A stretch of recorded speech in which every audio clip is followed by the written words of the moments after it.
Dear students, today we will talk about laws of inheritance. That is the laws or principles given by Mendel.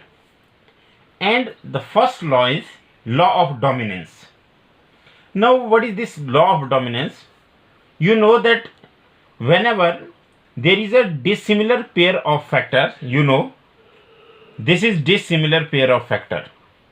This is also dissimilar pair of factor. Now you can say in this dissimilar pair of factor, one member of the pair dominates the other. अब यहां पर कौन किसको dominate कर रहा है? तो इस पेयर में कैपिटल टी डोमिनेट कर रहा है स्मॉल टी को, और यहां पर डोमिनेट आर कर रहा है किसको? स्मॉल आर को. तो this is law of dominance. Law of dominance क्या कहता है? सबसे पहले हम लॉ ऑफ डोमिनेंस की स्टेटमेंट्स करते हैं. Now the first statement is characters are controlled bye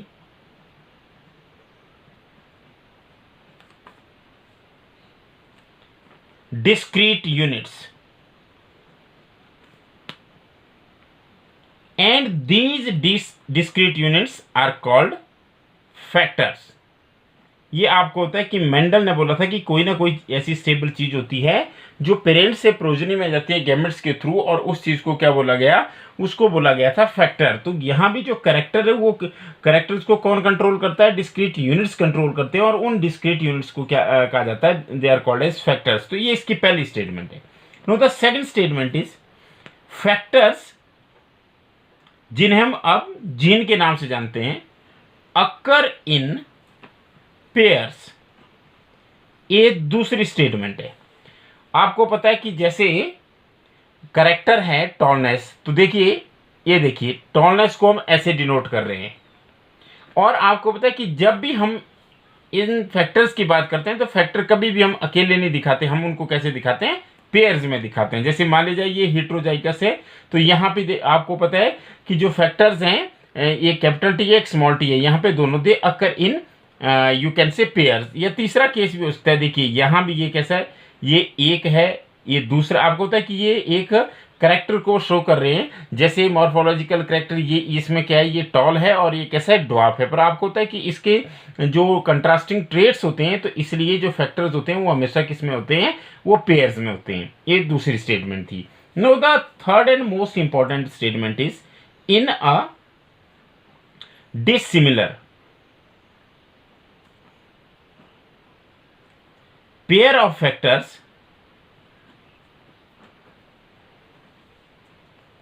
one member of the pair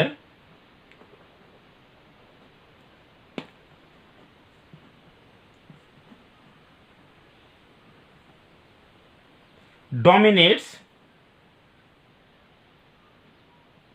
the other. और जो अदर होता है वो कौन सा होता है? वो होता है रिसेसिव. और जो डोमिनेट करता है वो कौन सा होता है? वो डोमिनेंट होता है. तो क्या है ये? देखिए मैं आप एक और एग्जांपल ले रहा हूं. ये हमने एग्जांपल लिया प्लांट हैविंग राउंड सीड्स. तो आपको पता है कि राउंड सीड्स के लिए या तो हमारे पास होमोजाइगस कंडीशन है आर और आर होगी, या हेटेरोजाइगस कंडीशन है R and small R. Now in homozygous conditions the pair of factors they are similar. अगर वो पेयर ऑफ कैरेक्टर जो कि पेयर ऑफ फैक्टर जो कि एक कैरेक्टर को डिनोट करते हैं, अगर वो बिल्कुल एक जैसे हो दोनों, तो then it is called a homozygous. जैसे चाहे आप यहाँ बात करें या यहाँ बात करें, ये होमोजाइगस है. भले ये डोमिनेंट है और ये कौन से? रिसेसिव है. पर अगर मान लिया जाए जैसे इस तरह की सिचुएशन हो कि जो पेयर ऑफ कैरेक्टर्स हैं, पेयर ऑफ फैक्टर्स हैं, उनमें से डिसिमिलर हो कंडीशन, तो क्या होता है? एक जो है वो दूसरे को डोमिनेट करता है. ये डोमिनेट करेगा इसको. तो this is called as law of dominance. और देखिए इसको करने के लिए हम क्या कर सकते हैं? एक क्रॉस कर सकते हैं. फिर से हम रिपीट करेंगे cross. We have taken a tall plant. Now see this. अब टॉल प्लांट को क्रॉस करवाएंगे ड्वार्फ प्लांट के साथ, जैसा कि मेंडल ने किया. अब आपको पता है कि ये फिनोटाइप है, क्योंकि देखने में लंबा पौधा है तो ये फिनोटिपिक कैरेक्टर है जो बाहर से हम देखते हैं, ऑब्जर्वेबल कैरेक्टर्स होते हैं। पर अगर हम इनके जीनोटाइप की बात करें तो मेंडल ने ये कहा था कि उनको हम अल्फाबेट्स के रूप में क्या करते हैं, डिनोट करते हैं। तो कैसे डिनोट करेंगे, देखिए अब यहाँ पे characters are controlled by discrete units. कौन से यूनिट है, ये और ये discrete units, and these occur in pairs and these are called as factors. तो इसके लिए हमारे पास ये है और इसके लिए हमारे पास ये है। अब जब गैमेट्स बने तो गैमेट्स में एक कैपिटल टी और दूसरे गैमेट में दूसरा कैपिटल टी, और यहां अगर हम देखें तो एक में स्मॉल टी और दूसरे में स्मॉल टी, ये हमारे पास चलेंगे गैमेट्स के पास। अब गैमेट्स के बाद F1 जनरेशन कैसे बनेगी, अगर हम इसी में से बनाएं तो आप इजीली देख सकते हैं, वो हम इस तरह से भी बना सकते हैं। हम क्या कर सकते हैं, यहां पर हमारे पास क्या है, ये T और T है, तो इनका क्रॉस इसके साथ दिखाएंगे। हम ऐसे भी दिखा सकते हैं, ये दोनों, मैं इसको ये और ये यहां लिख रहा हूं, देखिए ये कैपिटल टी, ये भी कैपिटल टी, ये एक से आए, ये दूसरे से आए, देखिए ये स्मॉल टी और ये स्मॉल टी। अब हमारे पास इस तरह की सिचुएशन आ गई। अब क्या होगा, अब इसको अगर हम सिंपल दिखाएं तो चारों जो कॉम्बिनेशन होंगे वो बिल्कुल ऐसे होंगे, टी एंड स्मॉल टी। मतलब कौन सी कंडीशन आएगी हमारे पास, हिट्रोजाइगस। अगर हम इसको सिंपल दिखाएं तो F1 जनरेशन अब हमारे पास आ गई हिट्रोजाइगस। अब यहां पर लगेगा लॉ ऑफ डोमिनेंस। क्या बोलता है लॉ ऑफ डोमिनेंस, कि अगर डिसिमिलर पेयर ऑफ फैक्टर्स हो, तो यहां पे डिसिमिलर पेयर ऑफ फैक्टर्स हैं, तो इनमें से एक मेंबर पेयर में से क्या करता है, वो डोमिनेट करता है और दूसरा क्या करता है, दूसरे को डोमिनेट करता है, दूसरा रिसेसिव रहता है। तो यहां देखिए ये टी और टी है, तो यहां पर ये कैपिटल टी स्मॉल टी को क्या करेगा, डोमिनेट करेगा, जिसकी वजह से जो सारे के सारे प्लांट्स होंगे वो कैसे होंगे, मॉर्फोलॉजिकली टॉल प्लांट्स होंगे। तो ये था लॉ ऑफ डोमिनेंस। अब अगर इसी को हम देखें, इसकी सेल्फिंग करें, तो सेल्फिंग आपको पता है कि इसी का सेल्फ क्रॉस करना है हमने, तो कैसे करेंगे, देखिए सेल्फ क्रॉस, इससे क्या गैमेट बने, इससे जो गैमेट बने वो एक कैपिटल टी बना, एक गैमेट में कैपिटल टी गया और दूसरे में स्मॉल टी गया। तो अगर हम दूसरा पेरेंट लेंगे सेल्फिंग पे वो बिल्कुल सेम होगा। ये देखिए, अब आप देखिए यहां क्या बनेगा, हमारे पास जीनोटाइप टी एंड टी। यहां क्या बनेगा, देखिए यहां कैपिटल टी है और यहां से स्मॉल टी है। यहां पर देखिए कैपिटल टी यहां से आ गया, स्मॉल टी यहां से, और यहां भी स्मॉल टी है, यहां भी स्मॉल टी है। तो ये देखिए, तो अब सबसे पहले जीनोटिपिक रेशो कल भी हम कर चुके हैं। क्या बोलता है जीनोटिपिक रेशो, तीन टाइप के जीनोटाइप आए, एक T T which is homozygous dominant, एक हमारे पास आ गया T small T, this is heterozygous dominant, and there is third one small T small T. क्या रेशो आया, आपको पता है कि 4 it is 1/4, it is also 1/4 and it is 2/4, 2/4 means half. तो ये आ गया रेशो 1:2:1। पर ये कौन सा रेशो है, ये है जीनोटिपिक रेशो। पर जब बाहर से देखेंगे तो रूल क्या बोलता है कि ऐसा पेयर हो फैक्टर्स का जो डिसिमिलर हो। तो ये बीच वाला देखिए डिसिमिलर है, इसमें क्या होगा, इसमें कैपिटल टी किसको डोमिनेट करेगी, स्मॉल टी को। तो रिजल्ट क्या आएगा, जो प्लांट होगा वो कैसा होगा, वो टॉल ही होगा। तो अगर हम इसका फिनोटिपिक रेशो देखें तो क्या रहेगा इसका फिनोटिपिक रेशो, 3:1। क्यों 3, क्योंकि ये टॉल है और ये भी टॉल है, क्योंकि यहां पर ये टी इसको डोमिनेट कर रहा है। तो रेशो क्या रहेगा, 3:1, 3 टॉल एंड 1 ड्वार्फ। अब ये है लॉ ऑफ डोमिनेंस। क्या बोलता है लॉ ऑफ डोमिनेंस, कि characters are controlled by discrete units and these discrete units are called as factors, and the factors always occur in pairs, and in a dissimilar pair of factors you can say the one member of the pair dominates the other, that is one remains dominant and other is recessive. अब अगर हम क्या बात करें कि ये कहाँ पर यूज होगा, uses of law of dominance. इसके यूजेस की अगर हम बात करें, बहुत इंपॉर्टेंट चीज है कि लॉ ऑफ डोमिनेंस बना तो दिया पर यूज कहाँ पे हुआ, तो uses of law of dominance.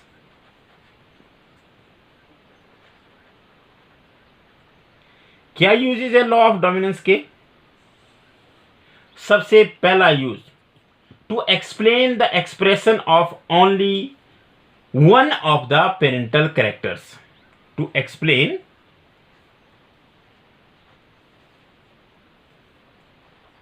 the expression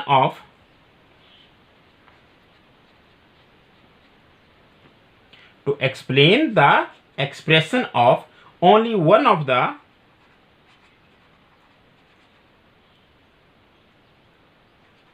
parental characteristics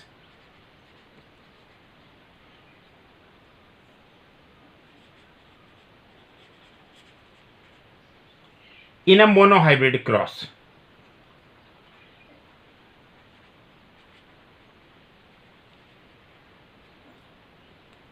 monohybrid cross के किसमें? इन F1। पहला क्या इसका यूज है कि देखिए यहां पर सारे के सारे टॉल ही क्यों आए, इसलिए आए क्योंकि ये डिसिमिलर पेयर ऑफ कैरेक्टर है। इनमें से जो कैपिटल टी है ये दूसरे को क्या कर रहा है, डोमिनेट कर रहा है, इसलिए यहां पर एक ही कैरेक्टर शो हुआ, उसका कंट्रास्टिंग ट्रेट है नहीं आया। This is explained by law of dominance. Now the second one is expression of both in F2। जो सेकंड इसका यूज है, expression of both in F2। ये देखिए ये F2 जनरेशन है। आपको होता है F2 जनरेशन में ये क्या है, ये टॉल है, ये टॉल है, ये टॉल है, लेकिन ये कैसा है, ये कैसा है, ये ड्वार्फ है। तो F2 में दोनों आ जाते हैं हमारे पास। क्लियर है कि एक पेरेंटल कैरेक्टर जो है वो F1 में नजर आता है, क्योंकि एक पेरेंट टॉल था, दूसरा ड्वार्फ था, लेकिन वहां F1 में केवल नजर आया टॉल। क्यों? क्योंकि वहां पे डिसिमिलर पेयर ऑफ फैक्टर था, जिसे हम क्या कहते हैं, हेटेरोजाइगस कंडीशन कहते हैं। लेकिन इस डिसिमिलर में से भी जो कैपिटल टी है वो डोमिनेट कर रहा है स्मॉल टी को, तो इसलिए रिजल्ट आ रहा है, एक्सप्रेशन हो रही है कैपिटल टी की स्मॉल टी की नहीं हो रही है in presence of this capital T. तो ये हमारे पास एक तो ये एक्सप्लेन करता है कि F1 में केवल एक ही कैरेक्टर क्यों जाता है और F2 में दोनों क्यों आते हैं, एक और। It also explain the proportion of 3:1। 3:1 proportion is also explained in F2। मतलब क्या कि F2 में 3 जो होते हैं टॉल होते हैं और एक जो होता है वो कैसा होता है, वो ड्वार्फ होता है। तो ये क्यों एक्सप्लेन होता है, क्योंकि यहां भी जो दो हमारे पास आए उनमें डिसिमिलर पेयर ऑफ फैक्टर्स थे। तो डिसिमिलर पेयर ऑफ फैक्टर में आपको होता है कि जब एक डोमिनेट कर जाता है तो उसी के लक्षण आते हैं। तो इससे क्या प्रूव होता है कि हमारे पास जो है लॉ ऑफ डोमिनेंस के बेसिस पे ही हम बता सकते हैं कि F2 का जो रेशो है वो 3:1 है फिनोटिपिकली। तो ये हमारे पास था लॉ ऑफ डोमिनेंस। अब हम बात करेंगे लॉ ऑफ सेग्रीगेशन की। तो जो लॉ ऑफ सेग्रीगेशन है, लॉ ऑफ सेग्रीगेशन है क्या बेसिकली? लॉ ऑफ सेग्रीगेशन इस बात पे, जैसे मैं सबसे पहले इसकी आपको स्टेटमेंट बताता हूं, उसके बाद बात करते हैं कि व्हाट इज दिस लॉ। जैसे आप इसे कह सकते हैं द टू फैक्टर्स और जीन्स ऑफ अ कैरेक्टर, और jeans of a character keep their identity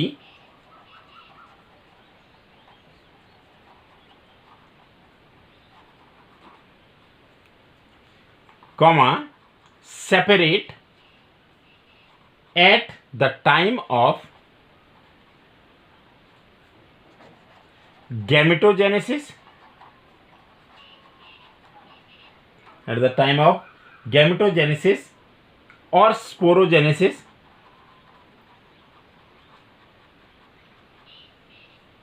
get randomly distributed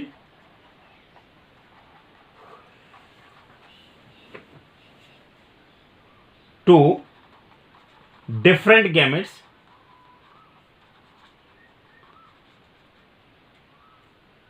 and then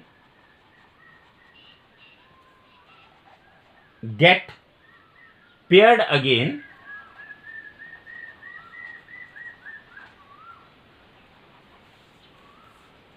in different offsprings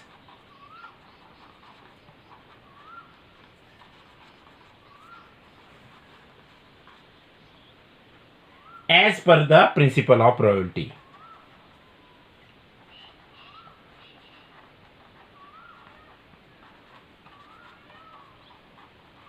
Now this is very important. क्या बोल रहा है? Law of segregation. सेग्रीगेशन का मतलब होता है अलग होना. It is also called as principle of segregation. Principle of segregation क्या होता है? जैसे अभी आप लॉ ऑफ डोमिनेंस आपने पढ़ा कि जब हम बात करते हैं फैक्टर्स की तो वो पेयर में होते हैं और जो करेक्टर है उसको ये फैक्टर डिनोट करते हैं. जब ये पेयर्स में होते हैं तो जैसे ही गैमेटोजेनेसिस होती है तो ये क्या हो जाते हैं? अलग हो जाते हैं. अभी मैं आपको एक एग्जांपल से समझा रहा हूं. Basically this law is based on the fact that alleles do not show any blending. मतलब क्या होता है? जो एलील्स होते हैं वो कोई ब्लेंडिंग नहीं दिखाते. एलील्स क्या करते हैं? Alleles do not show any blending. This is very important कि एलील कोई ब्लेंडिंग नहीं दिखाते. ब्लेंडिंग का मतलब वो मिक्स नहीं होते. मिक्स का मतलब है कि हमारे पास उनमें मिक्सिंग नहीं होती है. वो अपनी आइडेंटिटी को क्या करते रहते हैं? मेंटेन कर सकते हैं. And the both characters are recovered in the F2 generation. F2 generation में दोनों कैरेक्टर, जैसे आपको बताया अभी हमने क्रॉस किया उसमें हमने देखा कि टॉलनेस भी आई और ड्वार्फनेस भी आई. पर कहां पर आई? वो F2 जनरेशन में आई. Though one of the characters it was not visible in F1, but in F2 stage both of them they are visible. Though the parents contain two alleles during the gamete formation, the factors or alleles of a pair segregate from each other such that gamete receives only one of the two factors. ये देखिए, ये है हमारे पास basically क्या किया हमने. फिर वही ले रहे हम. ये टॉल है, ये क्या है? ये ड्वार्फ है. यहां से आप इजिली समझ जाएंगे कि सेग्रीगेशन क्या है. अब एक टी और टी है, ये स्मॉल टी और स्मॉल टी है. क्लियर? ये क्या है? ये है पेरेंट्स. अब पेरेंट्स क्या बनाएंगे? गैमेट्स. ये देखिए, एक गैमेट में एक टी गया, दूसरे गैमेट में दूसरा टी गया. एक गैमेट में स्मॉल टी गया, दूसरे गैमेट में स्मॉल टी गया. This is segregation of factors. ये हो रहे हैं. देखिए कब वो अलग होते हैं? जब गैमेट्स बनते हैं. सेग्रीगेशन ऑफ फैक्टर्स, या और क्या बोलते हैं फैक्टर्स को? जीन्स. मतलब कब होती है उनकी सेग्रीगेशन? जब गैमेट्स बनते हैं इन गैमेट फॉर्मेशन. कि मतलब क्या है? चाहे किसी एक कैरेक्टर के जो फैक्टर्स होते हैं वो पेयर में होते हैं, लेकिन जब भी गैमेट बनते हैं तो वो क्या हो जाते हैं? अलग हो जाते हैं. और अगर वो होमोजाइगस पेरेंट है तो ऑल गैमेट्स आर सिमिलर. ये देखिए, ये होमोजाइगस पेरेंट्स है दोनों. ये डोमिनेंट है, ये रिसेसिव है. पर आपको तो इनमें सारे गैमेट्स में एक कैपिटल टी है बस. इसमें सारे गैमेट्स में एक स्मॉल टी होगा. अब अगर हम इसी को करें, इसी से एक क्रॉस करें तो हम कैसे कर सकते हैं? देखिए यहां पर ये हमारे पास आ गया. अब इसमें क्या करेंगे? इस साइड क्या आएगा? हम यहां लिखते हैं स्मॉल टी. ये वाला लिया हमने, इनका क्रॉस कराया स्मॉल टी. बोलिए यहां क्या होगा? T small T, T small T, T small T, T small T. आप देखते हैं सारे के सारे कैसे हैं? टॉल है. यही मैंने बताया कि जो हमारे पास दो कैरेक्टर्स होते हैं उनमें से एक हो सकता है कि ऑब्जर्व ना किया जाए. F1 में ऑब्जर्व नहीं किया जाता, लेकिन F2 में वो ऑब्जर्व किया जाता है. कैसे ऑब्जर्व किया जाएगा? अब आपको पता है कि F1 वाले टॉल हुए, but these are heterozygous. Clear? अब इनकी जब हम सेल्फिंग करेंगे, ये देखिए फिर से वही क्रॉस, सेम क्रॉस. ये टी, ये स्मॉल टी. सेल्फिंग में दूसरा भी ऐसा ही होगा, टी स्मॉल टी. तो आप देखेंगे ये टी, ये टी स्मॉल टी, ये टी स्मॉल टी, ये स्मॉल टी स्मॉल टी. अब देखिए ये हमारे पास F1 जनरेशन थी। तो F1 जनरेशन में क्या हुआ कि हमारे पास एक ही, मैंने क्या बोला कि दो the parents contain two alleles but during gamete formation each they segregate and each gamete receives only one of the two factors. ये क्लियर है? ये सेग्रीगेशन की, जैसे ही गैमेट बनेंगे तो ये टी और टी अलग हो जाएगा, ये टी और टी अलग हो जाएगा, पर ये कभी भी अपनी ब्लेंडिंग नहीं दिखाएंगे, मिक्सिंग नहीं दिखाएंगे। होमोजाइगस की केस में एक ही टाइप के गैमेट्स बनेंगे और जो हेटेरोजाइगस है उसमें डिफरेंट टाइप के बने। ये जैसे एक गैमेट कैपिटल टी के साथ होगा, एक स्मॉल टी के साथ होगा, मतलब पर प्रोपोर्शन कैसा रहेगा? इक्वल रहेगा। तो ये हमारे पास सेग्रीगेशन का लॉ है। अब आप देख सकते हैं कि इस सेग्रीगेशन के लॉ की वजह से ही आपको होता है कि जो सेकंड जनरेशन होती है उसमें वो रिसेसिव पेरेंट का जो कैरेक्टर होता है वो भी ऑब्जर्व किया जाता है, जो कि F1 में मिसिंग होता है, क्योंकि F1 में केवल हमारे पास डोमिनेंट ट्रेट ही शो होता है, वही एक्सप्रेस होता है और डोमिनेंट ट्रेट ही दिखाई देता है। तो ये हमारे पास है law of segregation. Lastly I want to repeat the topic. The first one is law of dominance. Now, what is the law of dominance? That is, characters are controlled by discrete units, and these discrete units are called as factors.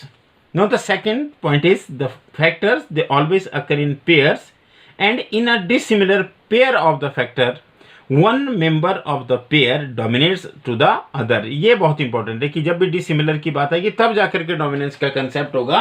अगर homozygous state होगी तो वहां पे या तो dominance ही रहेंगे या recessive ही रहेंगे, जैसा एक होगा वैसा ही दूसरा होगा, उसको होमोजाइगस कहते हैं सिमिलर जब होते हैं। लेकिन जब डिसिमिलर होते हैं तो हमारे पास यहाँ पे कंडीशन आती है कौन सी? डोमिनेंस की, क्योंकि जो डिसिमिलर पेयर ऑफ फैक्टर होता है उसमें से जो कैपिटल वाला होता है वो अपना इफेक्ट दिखाता है, लेकिन जो स्मॉल वाला होता है वो अपना इफेक्ट नहीं दिखा पाता। और ये हमें सिखाता है कि जो एक ही कैरेक्टर क्यों ऑब्जर्व किया जाता है F1 जनरेशन में, और F2 में दोनों कैरेक्टर क्यों आ जाते हैं, और F2 में वो जो रेशो होता है वो 3:1 क्यों होता है? क्योंकि हेटेरोजाइगस में एक डोमिनेंट होता है और वो डोमिनेंट वाला ही अपना इफेक्ट दिखाता है, रिसेसिव वाला नहीं दिखा पाता।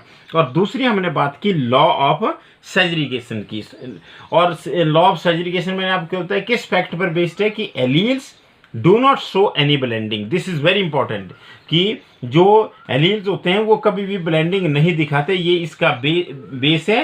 And the both the characters are recovered in F2 generation, though one of these is not seen in F1 से। देखिए यहाँ पे हमारे पास दोनों कैरेक्टर आ गए, टॉलनेस भी आ गया, ड्वार्फनेस भी आ गया, पर किस में आया हमारे पास? F2 जनरेशन में। हालांकि F1 जनरेशन में ड्वार्फनेस जो था वो मिसिंग था। तो ये इसका एक इम्पॉर्टेंट पॉइंट था।